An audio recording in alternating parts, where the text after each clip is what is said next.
Big Mother by Jasun Horsley. The Technological Body of Evil. Frontpiece quote.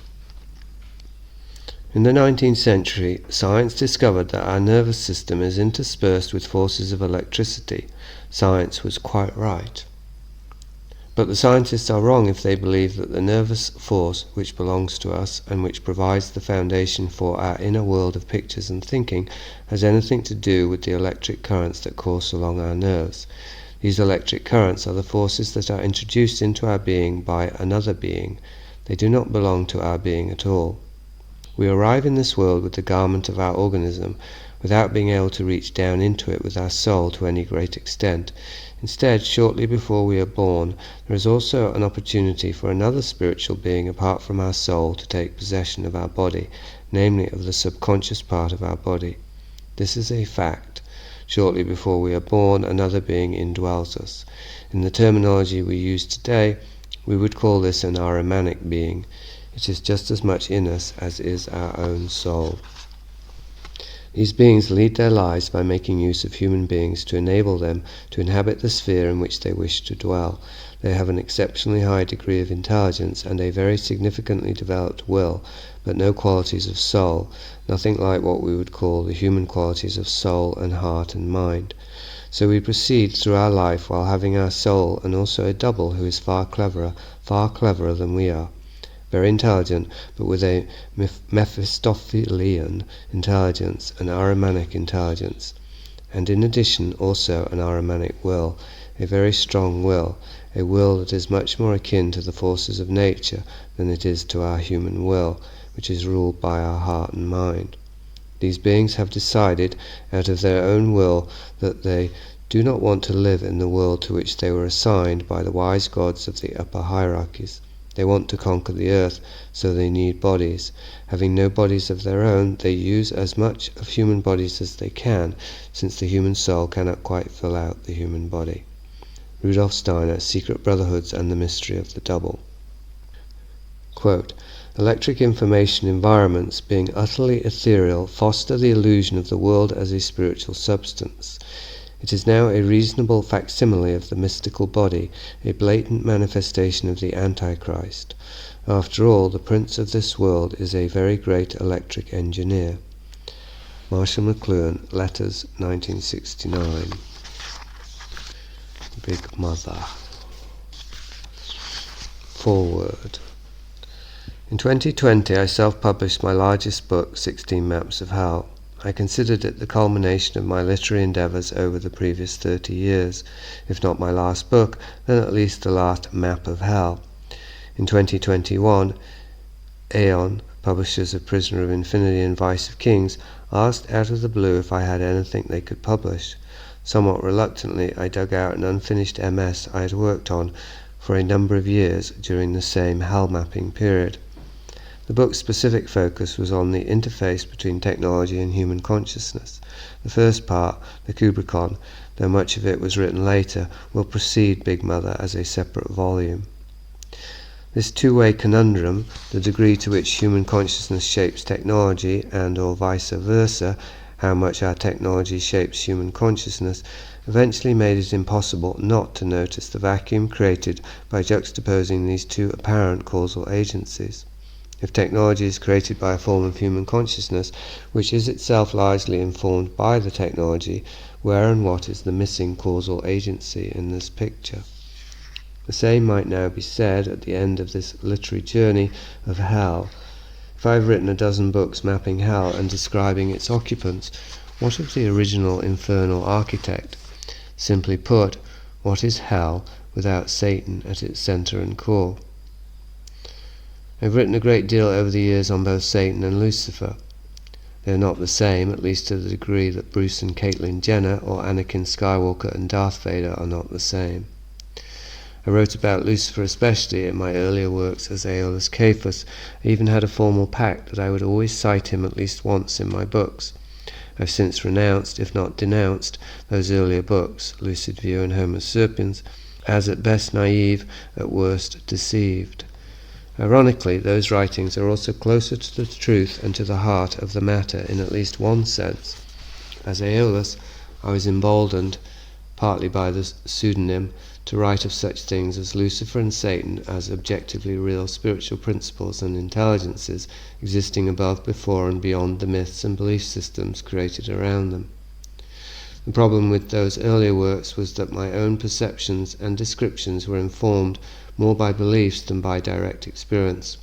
I did have direct experiences, as we all do, which is very much the point of this opening argument, but they were distorted and restricted by the beliefs I had accrued around the experiences.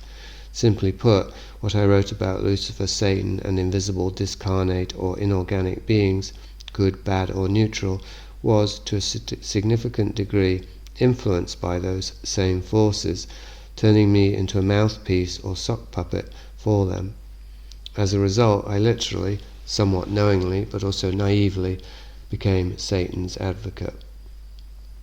This led to a necessary rechecking of the sources, so to speak, over a 12-year period, 2008 to 2020, of writing and researching, by which I resorted the seeds of belief and experience to separate the fertile and the fecund from the fetid and fruitless.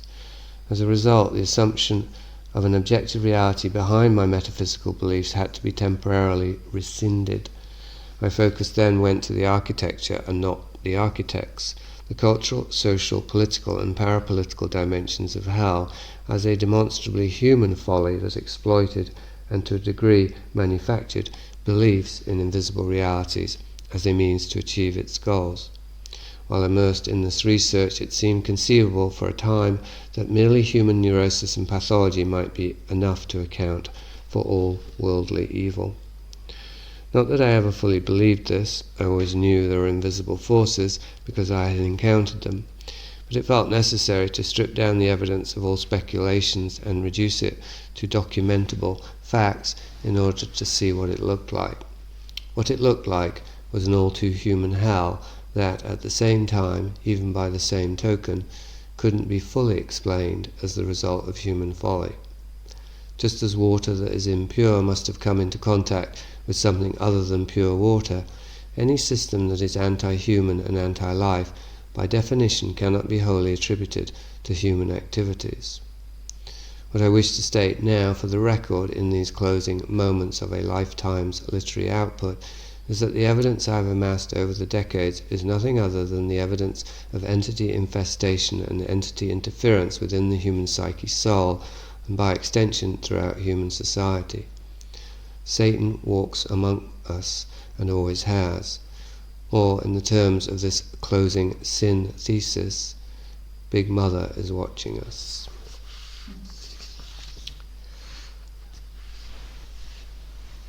Introduction. Womb envy. Quote, "As for my people, children are their oppressors and women rule over them." Isaiah 3:12. For my whole life, without knowing it, I was formulating a thesis. A few years ago I gave it a name. I called it the Big Mother Thesis, BMT. It began with the premise that our disembodiment as human beings, as a species, is being engineered, and that at the same time we are engineering it through technology. With hindsight, this thesis began, appropriately enough, with movies. I say appropriately because movies were my first focus as a young writer, and because they offer an experience of immersion in a surrogate reality. The first and most essential ingredient for the BMT is the little discussed but culturally prevalent, especially in the horror movie genre, phenomenon of unhealthy attachment between a child, especially a male child, and its mother.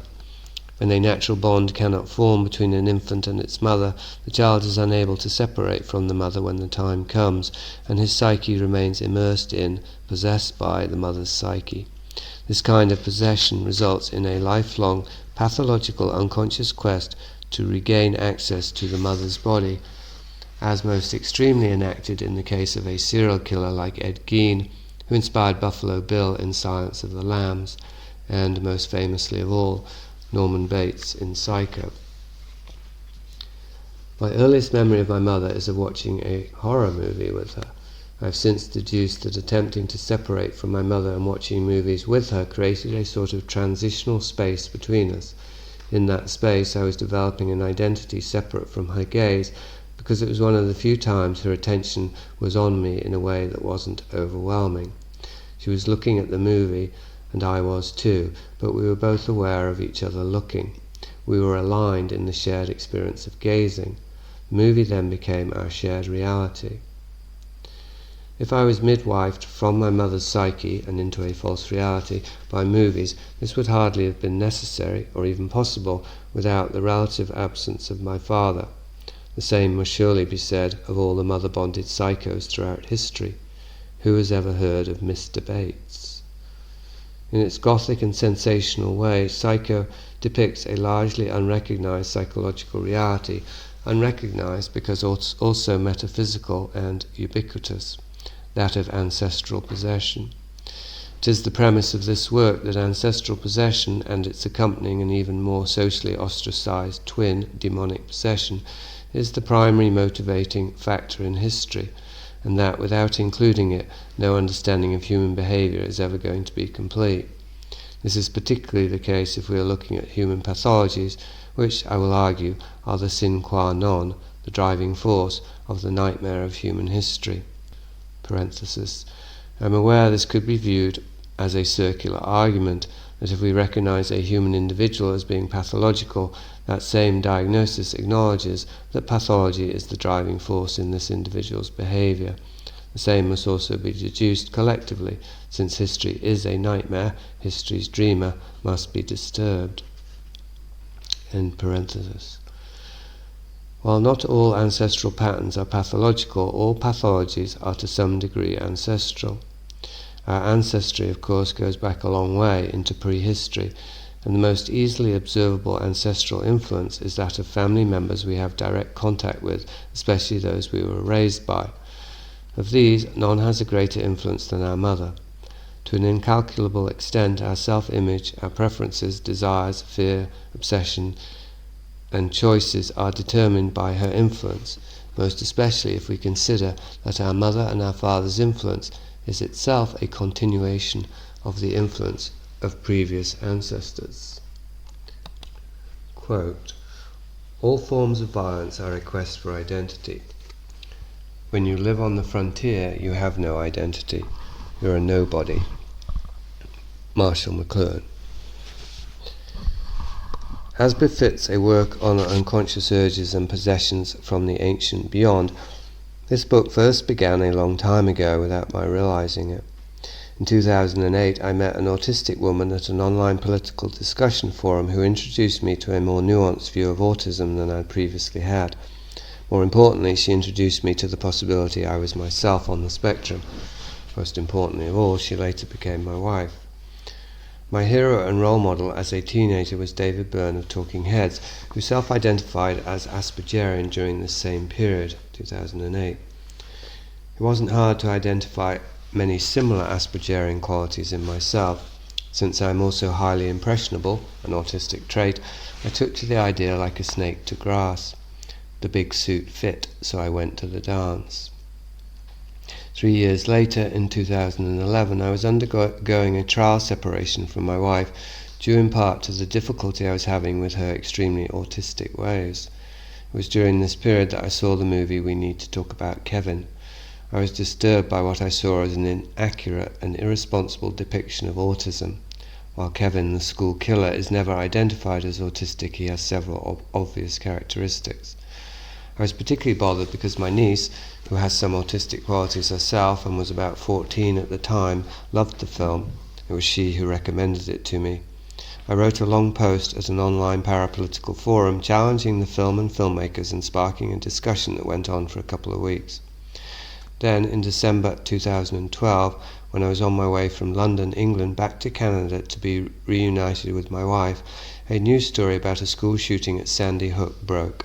In the light of that media event, and specifically the citing of autism as an explanation for it, I went back to my postings about the Kevin film to see if my comments had been prescient.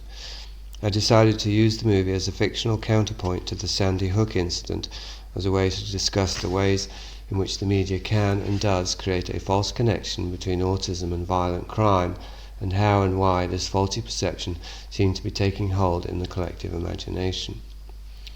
As I worked on the piece, I shared the early drafts with my wife.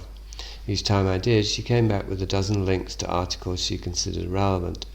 What had started out as an impulsive post at a forum turned into a 30,000-word opus, and even then I didn't feel like I was finished.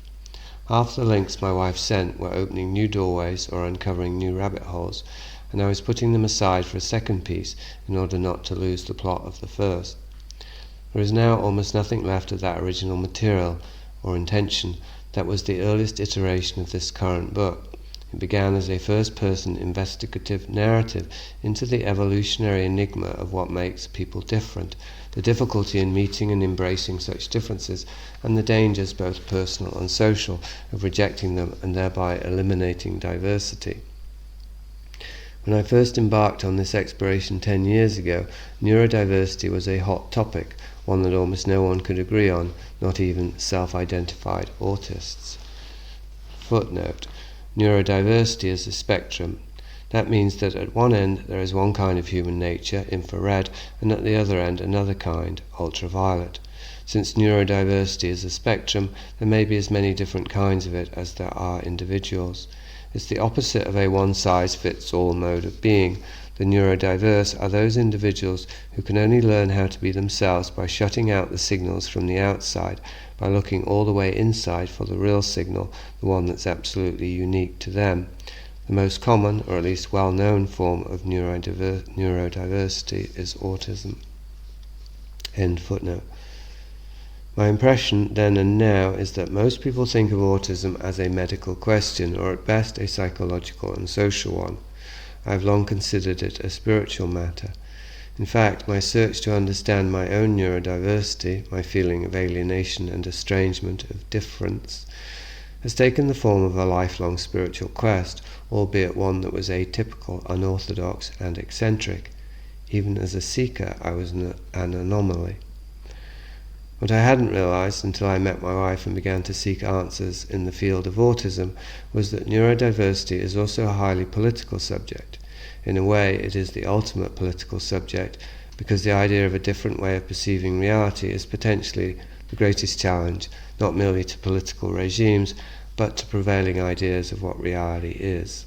It suggests a revolution to end all revolutions. Like UFOs, ghosts, demons, or AI, the nature of neurodiversity is elusive.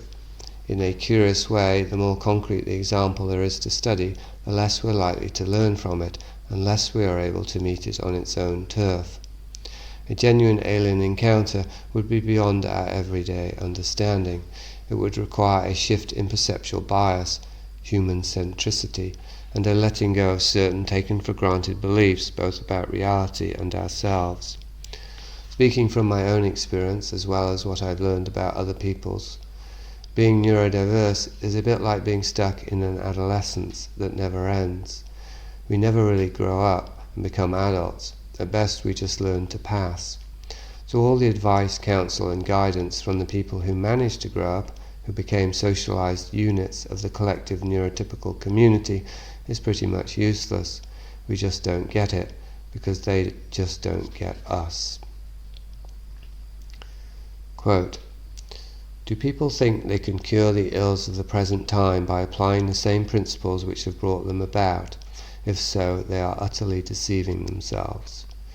Rudolf Steiner, The Fall of the Spirits of Darkness. The womb is the last time a man was fully at one with a woman, and with existence. In fact, it wouldn't be a woman to us back then, it would just be existence. We wouldn't have known our world was the inside of a woman's body until after we emerged. On the inside, there was nothing to compare it to. For all of us, men and women, woman is the original existence from which we emerge. What's more, all human fetuses start out female. Francis Bacon, the natural philosopher and proto-scientist, saw science as a chaste and lawful marriage between mind and nature that will bind nature to man's service and make her his slave. In The Masculine Birth of Time, 1603, quote, Bacon called for a blessed race of Hermes and Supermen who could hound, conquer and subdue nature, shake her to her foundations, and storm and occupy her castles and strongholds. End quote. Mary Shelley's Frankenstein, subtitled The Modern Prometheus, implied that all male-driven scientific endeavours, mythologically revealed as hubris, are driven by womb envy. Perhaps womb envy was driving both Bacon's and the Baron's zealous attempt to force nature and existence to submit to their will. The ultimate goal of science, as much as alchemy, is to create life and so supplant the power of the female, the primacy of the womb. Yet it only seems to be able to do so by chopping up life, or robbing graves, and restitching the bits together. At the same time, central to the Big Mother thesis, it is apparently being fueled by an unconscious desire to get back to the womb. Science, seen through such a lens, becomes one history-making displacement activity that stems from feeling exiled from the paradise of the mother's body. After that ejection occurs, like Lucifer, we enter into competition with it, become hostile towards it, envious of it. Womb envy clearly intersects with, without being the same as, the desire to get back to the womb. Since we can't ever actually do that, the next best thing is to create a substitute for it. It is here that we see the rough blueprint for the BMT, the desire to create through technology a replica of the mother's body so we can disappear into it. The technologically assembled and technocratically imposed architecture of illusion is there to invite us to completely forget that we exist as organic beings and to immerse ourselves eternally in an infantile metaverse of superpowers and epic adventures. Before that can happen, we must be acclimatized to a disembodied state, if there even is such a thing, or at the very least softened up to the idea of it. The juxtaposition of nature versus culture, or natural and unnatural, can certainly be too broadly or lazily made. But I find the counterposition that everything is natural, since humans are part of nature too, to be equally lazy and a lot more demonstrably false, and often indistinguishable from sophistry. Clearly, there are things about human behavior and human society that are unnatural, in the sense of ethically abhorrent and adverse to life. It might even be reasoned that everything human beings do in the 21st century is unnatural, as Thomas Berger jibed in Reinhardt's Women. Quote, Nowadays, gay pride spectacles were commonplace in our major cities. That it would always be a joke with respect to nature might be considered as certain, but then so too was flying when you weren't born with wings, and eating cooked food, and reading by electric light, and in fact simply reading. No other animals did any of those things. If Homo sapiens in general was a pervert under the aspect of eternity, then why jib at a subspecies? End quote. To argue that all forms of technology are natural because they are created by humans is the flip side of suggesting that human beings are unnatural in every way that they differ from animals. This creates an impossible conundrum, because animals also do things that humans are considered sociopaths, even psychopaths, for doing. So are the worst kinds of psychopathic crimes part of human nature just because humans commit them? This leads to an absurd but also aberrant form of moral equivalency in which everything goes and becomes a source of pride, because anything anyone chooses, especially when it goes against social norms, is proof of individuality and freedom of choice. Consequences be damned. If there is a quality spectrum of human behaviors and man-made things, ranging from beautiful and good to ugly and bad, there are presumably different types of inspiration that drive humans and that determine just how natural or unnatural these productions are. On either end of the spectrum of human endeavour, from holy to unholy, sublime to profane, there is a natural mind and an artificial one that is unnatural or anti-natural, informing the choices and actions that create the products that shape our culture and society. So whither cometh these two minds we are currently in? The evidence suggests strongly that the artificial mind has for a considerable time been dominant, that humanity's endeavour, so-called historical progress, is moved not by angels but by devils. This argument supposes an inversion by which good has been supplanted by evil, nature, the qualities that extend from God, the angels, by anti-nature, Satan and his devils. That this may all be in the nature of things, God's plan, is a valid issue, but also a separate one. Plainly, if it is in the nature of God's plan to work with devils as well as angels, serial killers as well as saints, this does not make it any less essential to discern the difference. On the contrary, developing such discernment for identifying spirits or soul sentience, may be central to the plan. A better dichotomy than natural and unnatural, then, since it makes the dividing line more clearly drawn, is natural and anti-natural. There is, experientially, an aspect of human experience, we cannot speak for any other species, that is unnatural insofar as it is in every sense detrimental to life. My interest is not in exploring this philosophical question, but taking it as a given, as common sense, and offering it as evidence of a non-human, hence unnatural, element, acting both on and through human beings in society, and by extension within nature. It is this element that I have taken the plunge, after all these years, in identifying as satanic, thereby placing it within a more mythical framework than a strictly scientific one. And in fact, here is perhaps the fundamental gulf between the scientific, falsely called, I would say, scientistic, and the religious perspective. See the appendix for a full discussion of scientism. In science, there is no opposite to the universe. In Judeo-Christian and Islam religious thought, necessarily, God has his opposition. I say necessarily because I think it is largely the evidence of our own experience that makes this dualistic interpretation framework necessary.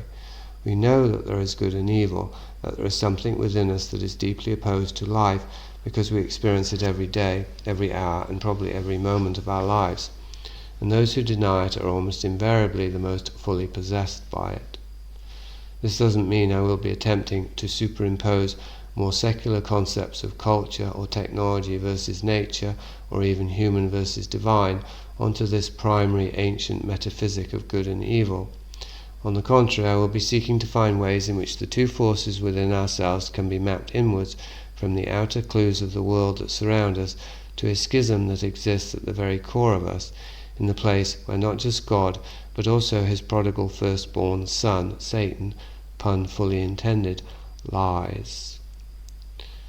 What follows is not a conventional history, neither of neurodiversity, artificial intelligence, computing, nor even of techno-culture. There are plenty of books that offer that, and I am neither qualified nor inspired to attempt such a study. My approach is to intuitively explore the possible emergence of artificial intelligence as a sociological, cultural, psychological, and above all spiritual, or anti-spiritual, phenomenon, as well as a technological one. To lay the groundwork for this exploration requires mapping not the origins of computing, but something closer to the origins of consciousness and of social identity. For it is out of this, I will argue, that AI is emerging, with the technology being nothing more nor less than the necessary vehicle for that arrival. What AI actually is, before and beyond the technology that is delivering it, i.e., what it is in nature and culture that is anti-nature, is the larger question that this work will attempt to answer.